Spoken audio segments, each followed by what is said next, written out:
Hello friend, welcome to the channel solution. कुछ साल पहले हमने आपके लिए एक जानकारी के लिए वीडियो बनाया था जिसमें हमने डिस्कस किया था कि रिव्यू आर्टिकल हो या रिसर्च आर्टिकल हो, उसमें कौन कौन से मेन कंपोनेंट होते हैं, कैसे उन कंपोनेंट की तैयारी की जाती है, उसके रेस्पेक्ट में डायग्राम वर्ड पे कैसे बनाया जाता है, उसमें एनिमेशन अगर आप विजुअली दिखाना चाहते हैं तो कैसे ऐड करते हैं, कीवर्ड क्या होता है, एब्स्ट्रैक्ट क्या होते हैं, रेफरेंसिंग कैसी होती है, कैसे सर्च करते हैं कंटेंट को, कैसे अरेंज करते हैं, ऐसे सभी बेसिक डिटेल्स को हमने कंपाइल करके एक लंबी वीडियो बनाई थी जिसे आप सभी लोगों ने पसंद किया और काफ़ी ज़्यादा वो व्यू करने वाला वीडियो भी बन गया है। कुछ बच्चे जो अभी अभी पास आउट होते हैं या जो अपने पीजी में एंटर करते हैं, जिनको रिसर्च या रिव्यू के बारे में बहुत ज़्यादा जानकारी नहीं होती है, बेसिक्स उनको पता नहीं होता है, तो उन्होंने हमसे रिक्वेस्ट किया कि क्यों ना एक ऐसा वीडियो बना दिया जाए उन बिगनर्स के लिए, ताकि वो डिफरेंशिएट कर सके रूट लेवल पे कि रिव्यू आर्टिकल क्या होता है, रिसर्च आर्टिकल क्या होता है। उसी के हिसाब से वो अपना प्रिपरेशन, उनका कलेक्शन ऑफ डाटा, ये सब तैयार कर सकें। तो वो बहुत जेन्युइन डिमांड थी, मुझे लगा कि हाँ ये चीज़ होनी चाहिए। तो आज आपके लिए मैं बहुत रफ में समझाने के लिए लेकर के आया हूँ what is the basic difference between review article and research article. यहाँ इन दोनों को समझाने के लिए मैंने अपने ही रिसर्च या रिव्यू पेपर को लिया हुआ है। तो चलिए शुरू करते हैं सबसे पहले रिव्यू आर्टिकल के एक्सप्लेनेशन से। रिव्यू आर्टिकल कहने का क्या मतलब होता है? रिव्यू कहने का मतलब होता है कि आप उन सब को एक नज़र लगा लो, और आर्टिकल का मतलब तो यही होता है एक पेपर जिसमें आप पूरी कम्युनिकेशन, पूरी फाइंडिंग्स, पूरे डाटा को एक्सप्लेन कर रहे हो। एक एग्जांपल ले लेते हैं। अगर किसी ने आपको कोई पर्टिकुलर टास्क दिया है कि इसके ऊपर कोई जानकारी लेकर के आइए, सपोज किसी ने कह दिया कि ये नीम का पेड़ है, इसके ऊपर कोई जानकारी लेकर के आइए। ऐसे कई सारे स्टूडेंट होंगे जिनको ये दिया गया होगा आपके क्लास में। सारे बच्चे अलग अलग सोर्स से इंफॉर्मेशन कलेक्ट करने की कोशिश करेंगे। आपने 4 जगह कलेक्ट किया, किसी ने 6 जगह कलेक्ट किया, किसी ने 10 जगह कलेक्ट किया, किसी ने 2 जगह कलेक्ट किया। सब स्टूडेंट के डाटा कलेक्शन का मेथड अलग अलग हो सकता है, वे अलग अलग हो सकता है, और उसमें वो क्या रिप्रेजेंट कर रहे हैं। कोई प्लांट प्रोफाइल एक्सप्लेन कर रहा होगा, कोई केमिकल कॉन्स्टिट्यूएंट को प्रेजेंट कर रहा होगा, और कोई केमिकल कॉन्स्टिट्यूएंट को तो प्रेजेंट कर ही रहा होगा, लेकिन साथ में वो बाइफर्केशन भी कर रहा होगा कि उनके अलग अलग पार्ट पे, रूट पे क्या है, शूट पे क्या है, बार्क पे क्या है, फ्रूट पे क्या है, सीड पे क्या है, इन सब अलग अलग पार्ट पे क्या क्या केमिकल कॉन्स्टिट्यूएंट होंगे। और कोई एक कदम और आगे बढ़ करके उनके केमिकल कॉन्स्टिट्यूएंट के साथ साथ उनके इंडिविजुअल यूज को भी एक्सप्लेन कर रहा होगा। यहाँ पे बात यह है कि अगर आप किसी एक पर्टिकुलर टास्क को पूरा करते हो तो उस टास्क को पूरा करने के कई सारे अलग अलग तरीके और कई सारे मेथड ऑफ रिप्रेजेंटेशन हो सकता है। अभी आपकी क्लास में मान लेते हैं 60 स्टूडेंट हैं और सबने अलग अलग एक्सप्लेन किया अपने डाटा को। तो अगर मुझे थर्ड पर्सन को, जिसको आपसे कोई लेना देना नहीं है लेकिन आपके बारे में जानना चाहता है, आपके काम के बारे में जानना चाहता है, या उस पर्टिकुलर प्लान के बारे में जानना चाहता है, तो क्या उसके पास ये समय है कि वो जो पूरे 60 बच्चे थे, सारे 60 बच्चों के जो लिटरेचर उन्होंने बनाया हुआ है, जो डॉक्यूमेंटेशन उन्होंने किया हुआ है, सबको इंडिविजुअली पढ़े और समझे? शायद टेक्निकली ये पॉसिबल नहीं होगा, क्योंकि यहाँ तो मैंने एग्जांपल के लिए 60 बच्चों को लिया हुआ है, बट अगर आप ये थ्रू आउट द वर्ल्ड देखेंगे तो ये संख्या कितनी अधिक बढ़ जाएगी। तो ऐसे केस में ये कैसे पॉसिबल है कि जितने आर्टिकल उस पर्टिकुलर टॉपिक पे अवेलेबल हैं उनके बारे में पढ़ा जाए? यहाँ पे जानकारी अब आपकी काम आएगी कि एक कोई बंदा कोशिश कर सकता है कि ऐसे सारे इंफॉर्मेशन का कलेक्शन करे, एक साथ कलेक्शन करे। जैसे मान लेते हैं आप 60 बच्चों ने अपना अपना काम किया और मैं कोई अलग बंदा हूँ, दूसरे कॉलेज का बंदा हूँ। मैं धीरे धीरे करके आप सभी के एक्सट्रैक्ट को जो आपने बनाया हुआ है उसको निकालूं। मैंने कहा एक्सट्रैक्ट, एब्स्ट्रैक्ट नहीं। एक्सट्रैक्ट मतलब जो जो पढ़ा हुआ है मेन चीज़, उसमें से जो मेरे काम का लगा उसको मैंने निकाला, और सभी अलग अलग तरह की जानकारियों को एक ही पेपर में कंपाइल करने की पूरी कोशिश कर दी मैंने। यानी कि अगर अब आपसे कोई पढ़ना चाहेगा तो वो आपकी बजाय मेरे पेपर को पढ़ेगा, क्योंकि मैंने आप सभी का कलेक्शन एक्सट्रैक्ट के फॉर्म में अपने में डाल दिया है।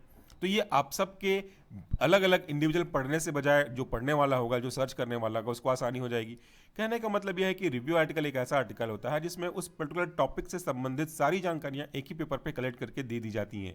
ये आपके द्वारा बनाया गया जानकारी नहीं होता, that means it's not a research. आपने खुद इसको रिसर्च नहीं किया है, किसी और ने रिसर्च किया होगा, किसी ने किसी रिसर्च में ये पार्ट इंक्लूड हुआ होगा जिसे आप अपने रिव्यू में जगह दे रहे हैं। एग्जाम्पल के लिए यहाँ पे आप एक रिव्यू पेपर देख रहे हैं, concise review on plants use for treatment of icterus that is jaundice पीलिया इन सेंट्रल इंडिया। ये एक ऐसा रिव्यू है जहां पे हम ये देखते हैं कि कौन कौन से प्लांट हैं जिनका जो यूज होता है वो जॉइंडिस के ट्रीटमेंट, मलेरिया पीलिया के ट्रीटमेंट के लिए यूज होता है। तो हम यहाँ पे अलग अलग तरह के पेपर को पढ़ा, हमने सब तरह की जानकारी ली और सभी जानकारियों को पढ़ने के बाद, समझने के बाद अपने लैंग्वेज में, कॉपी पेस्ट नहीं करना है आपको, अपने लैंग्वेज में उसको रिप्रेजेंट करने की कोशिश करिए और उसी रिप्रेजेंटेशन का नाम है रिव्यू पेपर। तो यहाँ पे देखिए, रिव्यू आर्टिकल में बेसिक कंटेंट तो मैं समझा चुका हूँ, क्या क्या होते हैं वो आपको अभी नहीं बताने वाला, रिव्यू और रिसर्च में डिफ्रेंशिएट करने वाला हूँ। फिर भी देखिए, यहाँ पे होता है बेसिकली टाइटल, आपका टाइटल जिसे आपने देना चाहा है, और वो ये रहा, plant use for treatment of icterus. यहाँ पे ये जो मेरा टाइटल है ये कौन से जर्नल में पब्लिश हुआ है, तो यहाँ पे ये जो ऊपर में देख रहे हैं जर्नल का नाम वो है एनल्स ऑफ हेपेटोलॉजी, और ये बहुत ही अच्छी एक्सेप्टेड पब्लिकेशन हाउस की जर्नल की है, वह एल्सवेयर। सो यहाँ पे अब आप देखोगे कि इसके अंदर आपके ऑथर के नाम है, फर्स्ट ऑथर, सेकेंड ऑथर, उनका एफिलिएशन है। उसके बाद यहाँ पे एब्स्ट्रैक्ट आएगा। यहाँ पे एब्स्ट्रैक्ट में आप बताओगे कि बेसिक बेसिक चीज़ों को कैसे हम एक साथ समराइज कर सकते हैं और इस चीज़ को कैसे रिप्रेजेंट कर सकते हैं बहुत शॉर्ट में, वो कहलाता है आपका एब्स्ट्रैक्ट। ठीक है, इसके बाद आपका इंट्रोडक्शन पार्ट होगा कि आप ये क्यों कर रहे हैं, कैसे करने वाले हैं। इसके साथ साथ आप उस चीज़ को डायग्रामेटिक रिप्रेजेंट करेंगे। जो भी डायग्राम यहाँ पे आप यूज़ करने वाले हैं इसे कहीं से भी डाउनलोड करके रीयूज़ नहीं करिएगा, इसे खुद से ड्रॉ करना होता है। तो ये डायग्राम, फ्लो चार्ट, टेबल कैसे ड्रॉ करना है इसके ऊपर भी हमारा वीडियो है, जो आपको पूरा इसी वीडियो के डिस्क्रिप्शन बॉक्स में लिंक के साथ मिल जाएगा, जो कि काफ़ी यूजफुल होगा आपके। तो ये आपने पूरी जानकारी को कलेक्ट करी, रेफरेंसिंग प्रॉपरली करी, फिगर नंबर प्रॉपरली दिया। रेफरेंसिंग का मतलब होता है कि इस जानकारी को जो यहाँ पे आप कोट कर रहे हो, इसे आपने कौन से जनरल या कौन से पेपर, किस व्यक्ति के लिखे गए पेपर को देख करके, समझ करके यहाँ पे समझाया है। तो यहाँ पे referencing is very very important. और रिव्यू और रिसर्च में एक मेजर डिफरेंस भी यही होता है दोनों में डिफरेंशिएट करने के लिए, कि अगर आप रिव्यू पेपर बना रहे हैं तो उसमें जितना ज़्यादा रेफरेंस यूज़ करेंगे, मतलब जितने ज़्यादा पेपर को पढ़ करके, समझ करके आप यहाँ पे समझाएंगे और उनको रेस्पेक्टिवली रिव्यू में नंबरिंग करेंगे at the last of this paper, उतना ही ज़्यादा इंपैक्टफुल होता है। तो मैक्सिमम करने की कोशिश करिएगा। मिनिमम तो आप रखना चाहें तो 100 तक रख सकते हैं, लेकिन इससे ऊपर अगर आप पॉसिबल है तो definitely go for the higher reference number, क्योंकि ये दिखाता है कि आपने इस पर्टिकुलर एक पेपर को बनाने के लिए कितने सारे पेपर को पढ़ा है, समझा है। वही आपके पेपर का, रिव्यू पेपर का इंपैक्ट होता है। ऊपर जो आपने डायग्राम देखा वो भी हमने बनाया था, यहाँ पे जो आप डायग्राम देख रहे हैं ये भी हमने बनाया हुआ है। तो सब कुछ बनाया हुआ है डायग्राम में, और आपको डायग्राम बनाने के लिए कोई स्पेसिफिक सॉफ्टवेयर या फिर अलग अलग तरह के बहुत ज़्यादा डेडिकेटेड सॉफ्टवेयर की जरूरत नहीं पड़ेगी। केवल वर्ड, माइक्रोसॉफ्ट वर्ड या तो पावर पॉइंट, इन्हीं को यूज़ करके आप डायग्राम बना सकते हैं। वो भी मैंने बताया हुआ है हमारे ही चैनल पे कि कैसे डायग्राम बनाते हैं, वर्ड पावर पॉइंट में कैसे एनिमेशन डालते हैं। तो ये बहुत ही बेसिक चीज़ें हो गई। रिव्यू आर्टिकल में आप जितनी अधिक जानकारी किसी पर्टिकुलर टॉपिक के ऊपर दे सकते हैं, जैसे अभी हमने बताया कि कौन कौन से प्लांट हैं जिनका यूज़ पीलिया को ठीक करने में यूज़ होता है, तो हमने पूरी प्लांट की जानकारी यहाँ पे रख दी है, प्लांट के प्रोफाइल के बारे में जानकारी रख दी है। यहाँ पे टेबल के फॉर्म में पूरा जानकारी जो हमारे पास था सब कुछ डाल दिया है। टेबल पे एक नजर लगाइएगा, यहाँ पे है list of traditional medicine plant use for the treatment of jaundice. ऐसे कौन कौन से ट्रेडिशनल मेडिसिनल प्लांट हैं जिनका यूज या उनके पर्टिकुलर पार्ट का यूज हम जॉइंडिस को ट्रीटमेंट करने के लिए करते हैं, पीलिया को ठीक करने के लिए करते हैं। तो यहाँ पे आप देखिएगा अलग अलग उनके बॉटनिकल नेम है, अलग अलग उनका वर्निकुलर नेम है, कॉमन नेम है, उनकी फैमिली है, उनका कौन सा पार्ट यूज होता है, और उसके पर्टिकुलर पार्ट यूज के साथ साथ, या ये कहूँ कि ये जॉइंडिस के अलावा और कौन कौन से पार्ट प्रॉब्लम को भी ठीक कर सकता है। और ये जो पूरी जानकारी है आपको कौन से नंबर से रेफरेंस से मिलेगी, उसका एक टेबुलर वर्जन यहाँ पे है। यहाँ पे देख लीजिए आप, यहाँ पे बबूल का यूज होता है, बबूल का कौन सा पार्ट, होल प्लांट या तो फ्लावर यूज होता है जॉन्डिस के ट्रीटमेंट के लिए। और इसके अलावा स्कर्वी, न्यूमोनिया, डायरिया, टूथेक, कफ, फेशियल पैरालिसिस या फिर डिलीवरी को स्मूथ करने के लिए अस्थमा, फीवर, इन सब में यूज होता है बबूल का पूरा का प्लांट और उसका पार्ट, उसका जो पार्ट है वो है फ्लावर। तो ये 13 नंबर का रेफरेंस हमने देखा है। अगर 13 नंबर पे क्लिक करेंगे तो सीधा 13 नंबर पे चले जाएंगे। तो ये देखिए पूरा जो जानकारी है वो एक टेबल के फॉर्म में दिया गया है, और ये टेबल काफ़ी लंबा है। यहाँ पे हम टेबल को देखेंगे अगर तो पूरा टेबल में आपके 55 से ऊपर के डिटेल दी गई है। इसके बाद और एक और है, वो टेबल है table number 2, in vivo studies on medicinal plant traditionally use for treatment of jaundice. इसके ऊपर कौन कौन सा एक्सपेरिमेंट किया गया है इन विवो, यानी कि इनके एक्सट्रैक्ट को निकाल करके, अलग अलग पार्ट के एक्सट्रैक्ट को निकाल करके एक्सपेरिमेंटल एनिमल पे यूज़ किया गया है, और उसका क्या रिजल्ट निकला, कौन सा एनिमल यूज़ किया गया, क्या एक स्पेसिफिक एसिडिक कॉन्स्टिट्यूएंट यानी कि उसके जो कंपोनेंट है केमिकल के वो निकले, यहाँ सबको समराइज किया गया है टेबल के फॉर्म में। बहुत डिटेल्ड वर्जन का रिव्यू है। इसमें आप प्लांट के जनरल उनके जो वर्टिकल नेम है वो देख सकते हो, कौन सा पार्ट यूज़ किया गया है एक्सट्रैक्ट करने के लिए, और कौन सा सॉल्वेंट यूज़ किया गया है वो आप देख सकते हो, कौन सा मेथड या कौन सा रूट यूज़ किया गया वो देख सकते हो, कौन सा एक्सपेरिमेंटल एनिमल यूज़ किया वो भी यहाँ पे देख सकते हो, रिजल्ट क्या आया समराइज वे में ये देख सकते हैं, और उसका जो एक्टिव कॉन्स्टिट्यूएंट था पॉसिबली वो कौन सा था वो भी आप यहाँ पे देख सकते हो। तो ये सारी जानकारी आपको पूरा भर देनी है आपको रिव्यू आर्टिकल में, मैक्सिमम से मैक्सिमम ऑथेंटिक जानकारी, और वो भी अच्छे पेपर का जिसका इम्पैक्ट काफ़ी अच्छा हो, या अच्छे टेक्स्ट बुक का, तो आपके लिए ये रिव्यू आर्टिकल का काम करेगा। सो रिव्यू आर्टिकल में देखिए यहाँ पे कितने सारे प्लांट के बारे में डिस्कस किया गया है, कंक्लूजन किया गया है, और ये पूरा कलेक्शन ऑफ डाटा है।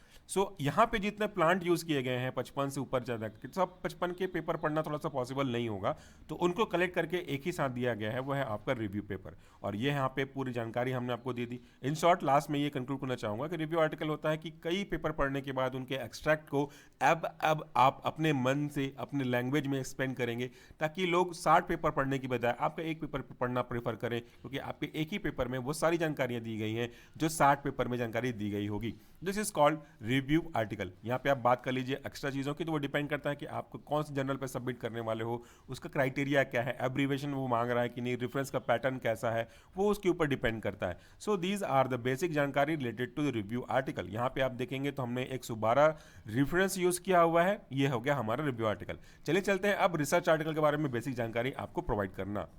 अब यहाँ पे हम बात करने वाले हैं रिसर्च आर्टिकल के बारे में।